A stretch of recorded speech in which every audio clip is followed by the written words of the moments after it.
Dan pada malam hari ini kita akan melanjutkan sesi diskusi yang kedua dengan judul Bincang Jasa Ilustrasi. Bersama saya Irvin Jasta sebagai moderator dan di sebelah kanan saya ini saya mau memperkenalkan yang ini ada Ibnu Herlambang, sering dikenal dengan Lambang ya.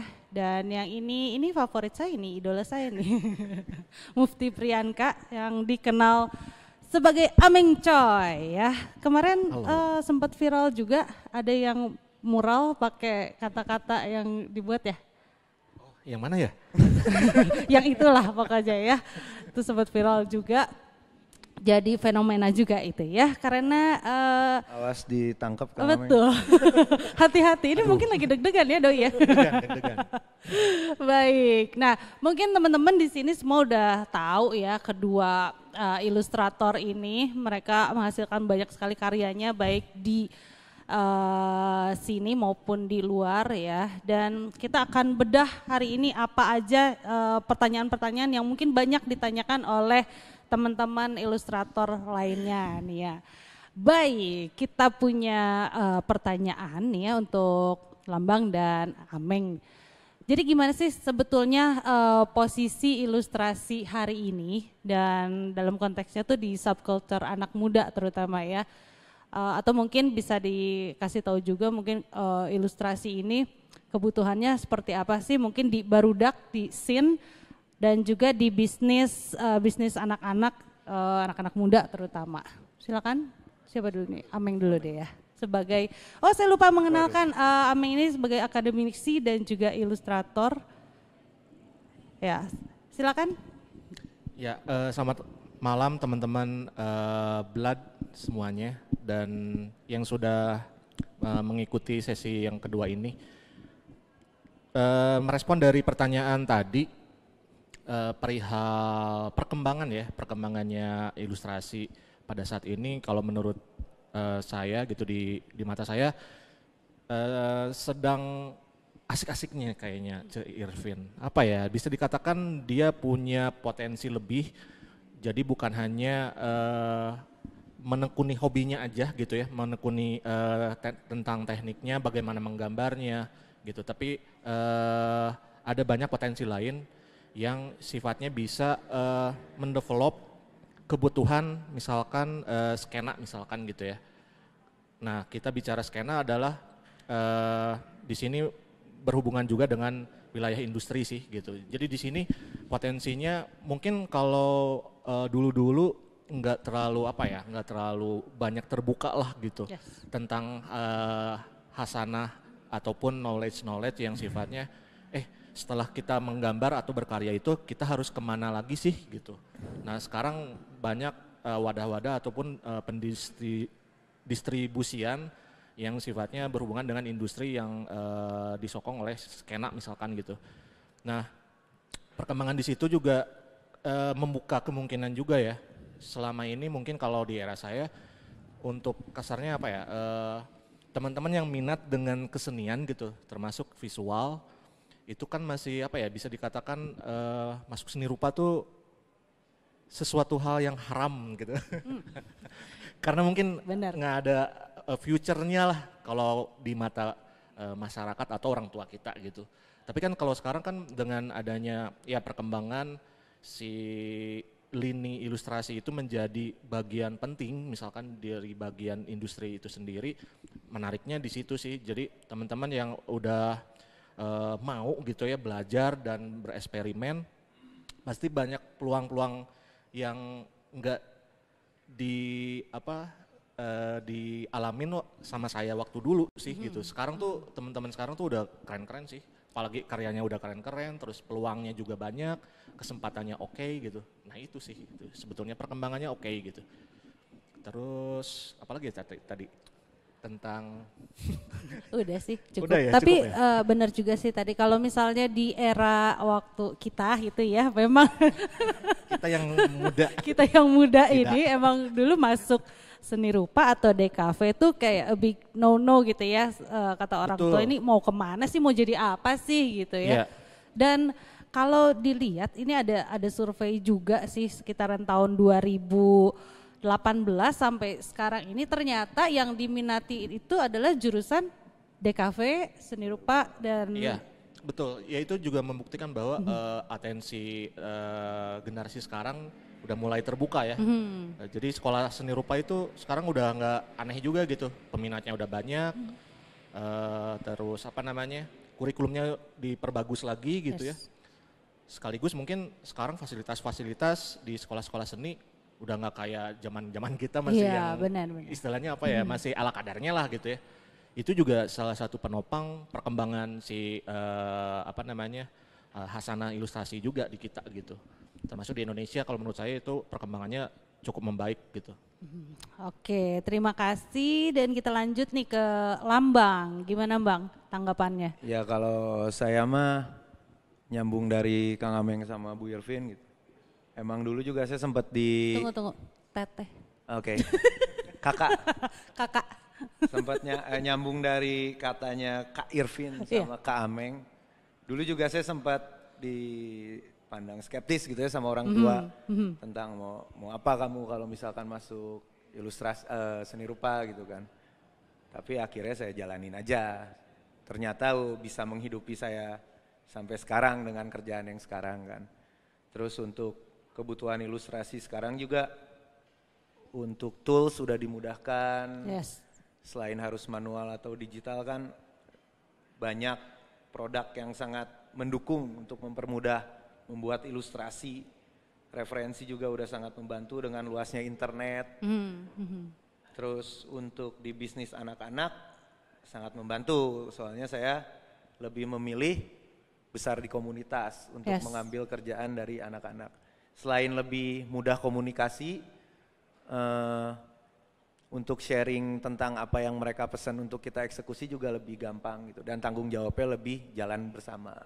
Oke, nah ini sehubungan dengan posisinya yang ada di antara seni dan juga seni terapan ya atau desain. Apa pernah menemukan masalah nih perihal permintaan artistik mungkin dari klien sejauh ini kompromi seperti apa yang telah dilakukan? Dari Lambang deh. Lambung dulu. Bentar. Misalnya klien nih minta gambar ini gitu ya. Kalau saya sih masalah klien biasanya lebih pilih cocok-cocokan dulu. Semisal kebutuhan mereka cocok sama saya approve. Tapi kalau misal nggak masuk daripada saya maksain, biasanya saya sharing ke temen ke yang bisa ngejar karakter mereka gitu. Terus untuk komprominya nih. Untuk komprominya semisal kayak ada request dari mereka tentang sesuatu yang vulgar sih biasanya saya lebih nolak. Oke, tapi kalau ini gede, cuannya besar masih ditolak? Realistis ya teh. Tapi kalau misalkan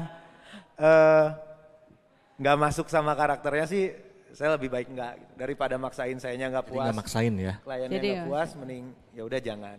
Baik, nah kalau dari Ameng nih ya kan karakter ilustrator tuh biasanya kuat ya.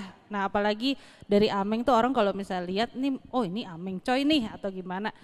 Suka nggak sih, pernah menemukan nggak sih si klien meskipun dia tahu ini tuh Ameng coy, tapi dia meminta sesuatu yang bukan Ameng coy banget gitu.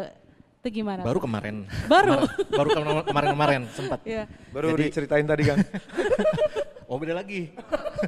Yang ini beda lagi. Jadi karena mungkin request-nya adalah memenuhi untuk kebutuhan ilustrasi di buku. Nah itu juga lucunya saya mengiyakan bukan hanya besar nominal ininya fee-nya ya, tapi memang ada rasa tantangan baru juga sih sebetulnya. Padahal mah bikin riweh juga sebetulnya. Maksudnya ketika ada istilahnya permintaan di mana si karakternya harus spesifik ya misalkan gitu. Ini ada A, B, C, D misalkan. Nah itu harus konsisten kan. Kita pertahankan gambarnya harus semirip mungkin dan nggak ada yang beda gitu satu sama lain. Dan itu kan sebetulnya kalau menurut saya pribadi, Ameng pribadi sih nggak saya banget gitu. Makanya selalu ada revisi-revisi yang bisa dikatakan beberapa kali minor akhirnya jadi mayor gitu. Jadi kadang-kadang dibongkar ulang lagi si gambarnya, dibikin ulang lagi gitu. Nah itu bikin riweuh sih. Terus kalau misalkan masalah ya kembali ya masalah kompromi mah ya kembali bagaimanapun juga itu sih masalah si komprominya, karena saya ngerasa wah ini menarik ya, ada tantangan aja sih gitu. Ya udah maksudnya sebisa mungkin saya ngerem tentang apa ya, kebiasaan saya dengan karakter yang biasa saya bikin gitu. Nah itu juga mau nggak mau ya akhirnya agak sedikit ditanggalkan gitu. Terus misalkan kalau ada permintaan artistik yang lain, ada beberapa kali sih memang ya. Kebanyakan sih kalau ketemu teman-teman pegiat band misalkan gitu, si musisinya atau si pentolannya, dia pasti punya, gue pengen kayak gini, karakternya ada gimana, atributnya gimana. Nah kita baru coba untuk menjawab kebutuhan dia gitu. Kayak gitu sih, ada sih. Oke, jadi memang tergantung mood juga kali ya. Kalau misalnya lagi mood ditanggepi, kalau lagi kesel tinggalin dulu gitu ya. Tapi mau gimana juga kalau udah tanggung jawab pasti harus diselesaikan gitu kan. Makanya ya. sebelumnya kan biasanya kalau saya tuh harus ini teh, harus ngasih termin waktu ketika ada yang masuk sebelum yang baru masuk, saya tentuin di waktunya kayak saya baru punya waktu atau? Di minggu kesekian. Jadi saya nggak bisa terburu-buru kayak gitu. Oke, nah sekarang balik lagi ya tadi nyambungin ke pertanyaan yang pertama nih.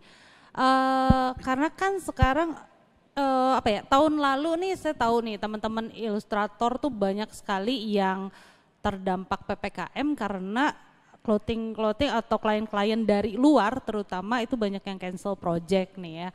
Nah sekarang ternyata pandeminya masih terus kan ya. Gimana nih ekosistemnya hari ini, apakah memang pasarnya masih ada, kemudian kebutuhannya meningkat atau gimana nih? Dan pasar di luar negerinya sendiri itu gimana sih? Apalagi kan sekarang tadi Lambang juga bilang semua serba gampang ya, informasi, teknologi semua sangat mumpuni. Itu gimana nih menurut kalian? Untuk di pasar luar negeri sebenarnya pengaruh pas awal pandemi teh. Saya sempat ke stop pas awal pandemi itu karena mereka secara bisnisnya juga vakum. Mungkin secara shipping dari luar, mereka juga kan ada produksi di luar negara mereka. Untuk shipping masuk ke misalkan dari produksi di China gitu kan, untuk yang skala massal masuk ke Amerika itu untuk shippingnya mereka ditutup. Jadi saya sempat ke stop selama kurang lebih 2 minggu. Tapi akhirnya mereka ngehubungin lagi, mereka bilang kalau bisnis itu harus terus jalan. Jadi kita harus tetap terus jalanin aja. Yang masih bisa kita jalanin ya harus jalanin. Akhirnya sampai sekarang mereka juga masih terus jalan sih. Kalau pasar mah kan pasti masih ada gitu. Dan untuk ekosistemnya juga semua kan harus berjalan dan survive untuk apa yang harus mereka lakuin, entah itu jualan atau apa. Ya sejauh ini sih untuk pasar masih ada ya? Masih ada. Alhamdulillah. Kalau dari Ameng sendiri gimana? Aduh, kalau saya sih pengalaman belum pernah collab sih sama brand luar ya. Kebanyakan brand-brand yang masih di sekitaran kita gitu.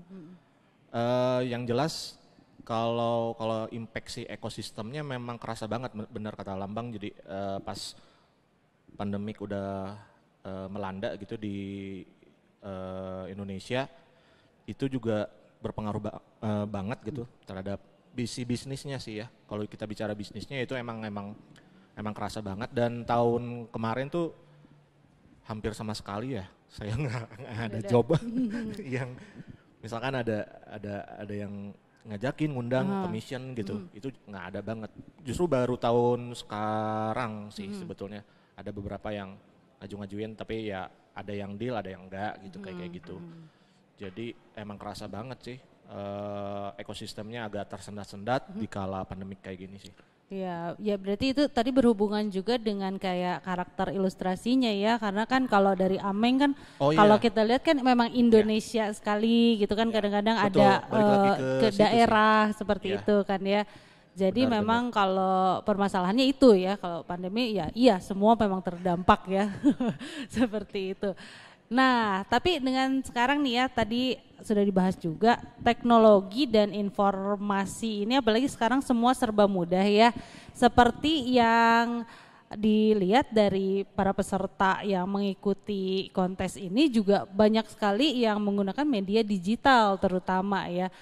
Menurut kalian nih memudahkan atau seperti apa sih si digital illustration ataupun ya perangkat-perangkat teknologi lainnya lah? Saya dulu. Nah, Kalau Aming pribadi sih lumayan agak terbantu sih ya, bukan agak terbantu ya, tapi memang kalau secara praktek masih tetap menggunakan manual. konvensional, betul, media konvensional gitu sejauh ini gitu. Kalaupun misalkan ada sentuhan digital pun ada gadget lain, itu juga nggak terlalu banyak sih sebetulnya porsinya secara porsi gitu. Ataupun misalkan sampai ke wilayah settingnya gitu, mendesainnya gitu, nggak sampai sebegitunya. Dikit banget lah persentasenya. Jadi apa ya, kalau Ameng pribadi sih lebih seneng ngerasain sentuhan langsungnya itu gitu. Jadi rasa otentik ketika pletot-pletotnya, terus ngegarisnya, Iya, betul.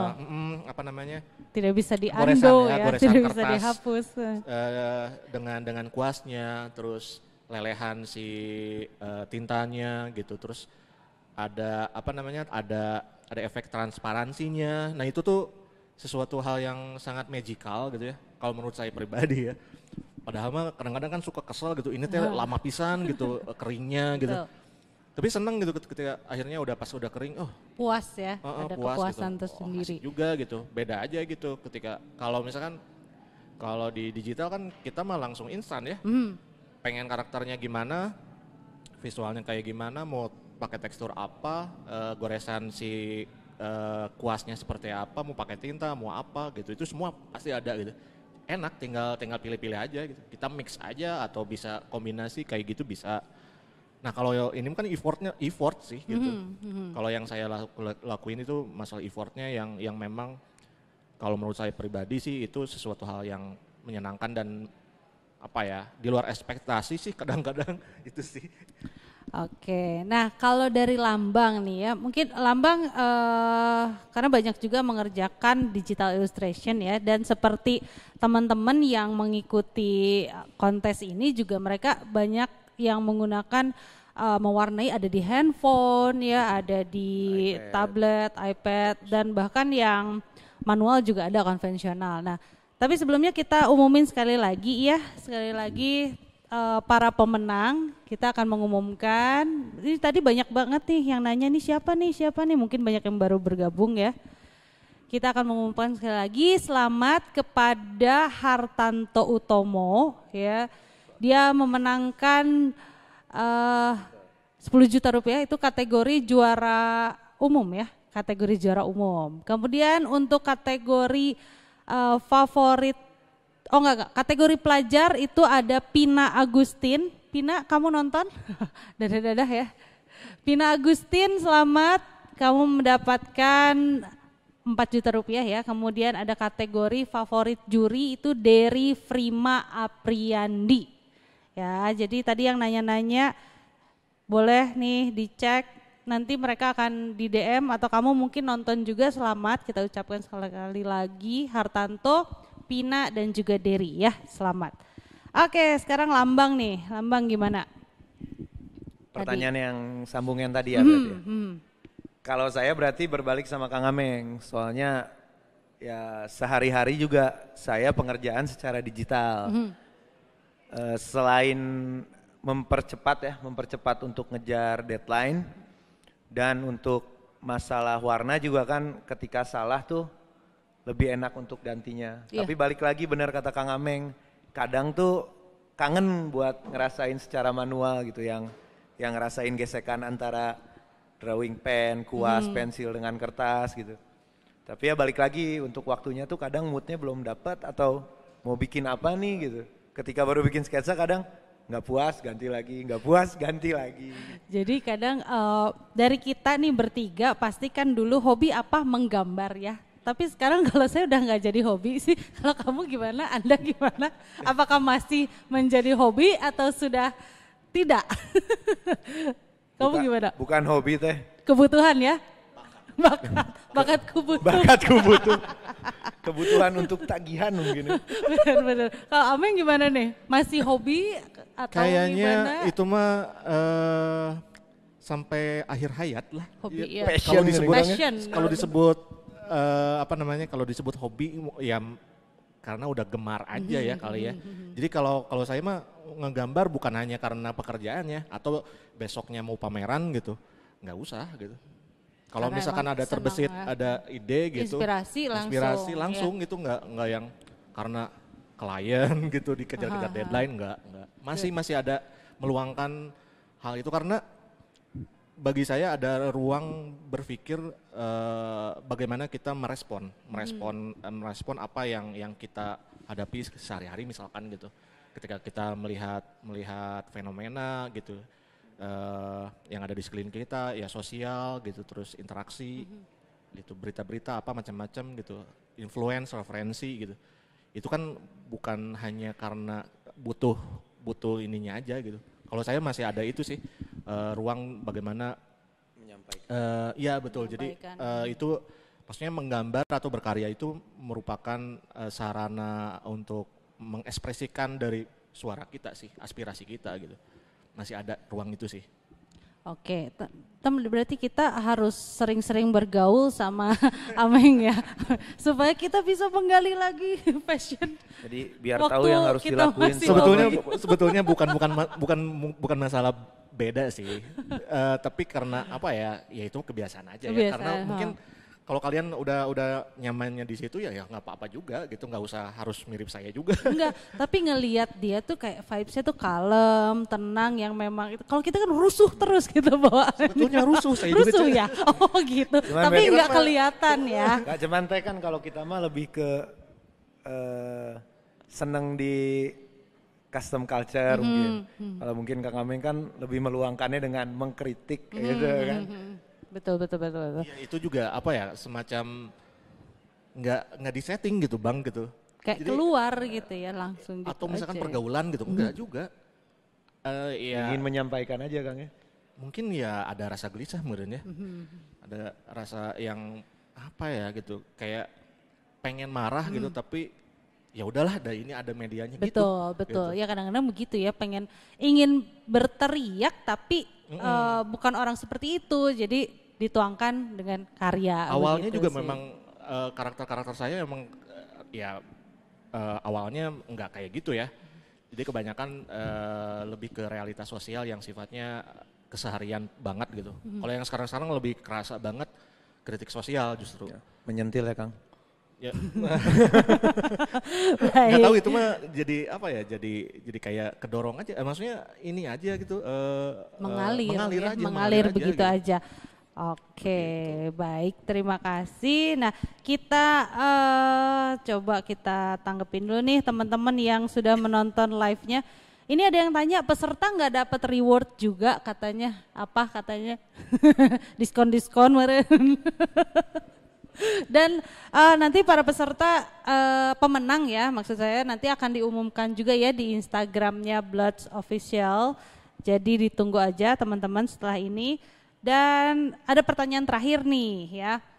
Mungkin ini klise tapi teman-teman semua pasti pengen tahu ya, apa sih suka dukanya ketika kalian memutuskan untuk meniti profesi menjadi ilustrator gitu. Lambang gimana? Kan kalau misalnya saya mah kecebur gitu ya, cita-cita mah enggak, mau jadi model sebetulnya. Nih gitu. Suka dukanya apa ya teh? Kalau disebut sukanya ya ketika kita dapat klien atau orderan yang benar-benar kita pengen gitu. Kayak pas awal tuh dulu saya pengen ngejar builder motor atau brand motor di luar tuh Jadian, mungkin ya? egoisnya saya tuh kayak gimana caranya saya tuh harus ngedapetin dia gitu, harus bisa ngerjain punya dia gitu.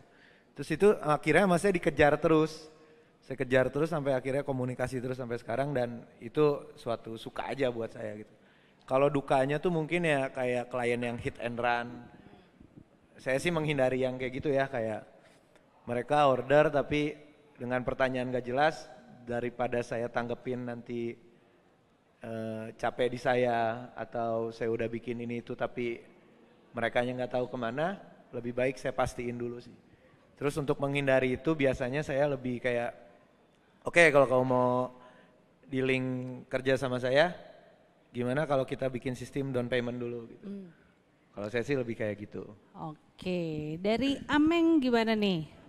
Apa Suka ya? duka. Suka dukanya. Banyak sukanya apa dukanya nih? Duka. Duka. Iya, terang. Duka. Duka. Oke.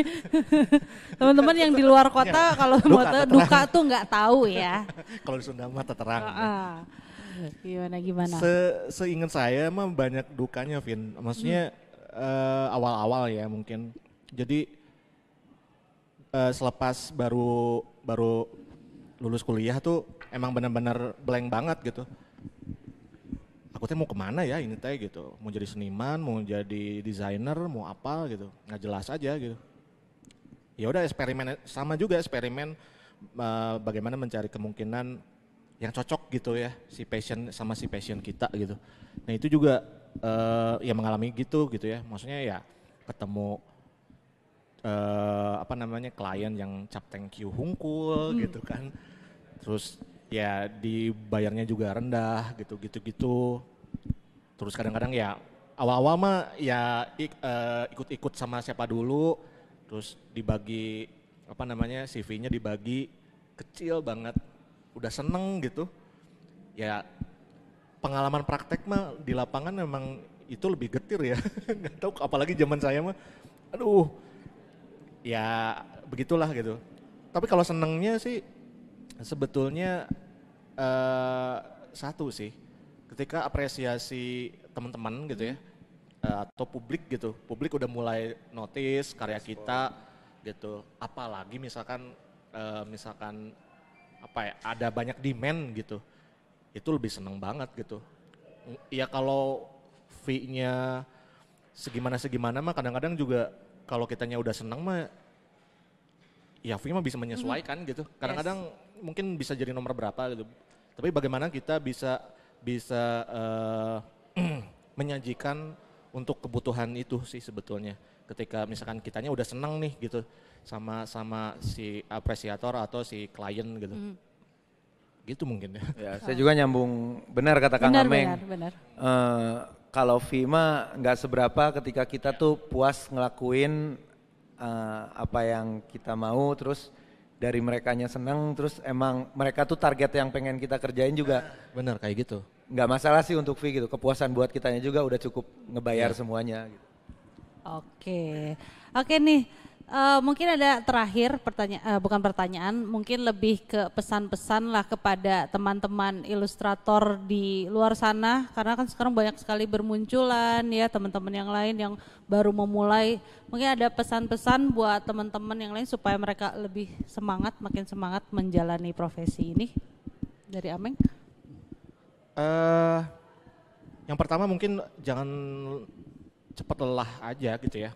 Yang penting mah sebetulnya apapun ya bidangnya dan kesukaan kita gitu, minat dan passionnya, ya mau bereksperimen terus mencari kemungkinan apapun yang bisa digali gitu ya. Selain itu ya yang kedua adalah memperbanyak pengetahuan juga sih. Maksudnya pengetahuan di sini kan berhubungan juga dengan bagaimana kita melalui proses-proses dan tantangan-tantangan yang ada nanti di depannya gitu. Ketika yang pertama itu mencoba atau bereksperimen gitu. Yang ketiga adalah ya ketika kita udah klik untuk satu hal gitu, ya kita coba kesempatan itu gitu. Jangan ragu, cobain konsisten. Ya insya Allah pasti ada nemu kliknya sih minimal. Kalau misalkan ketika udah nemu kliknya kadang-kadang kan suka resah juga ya.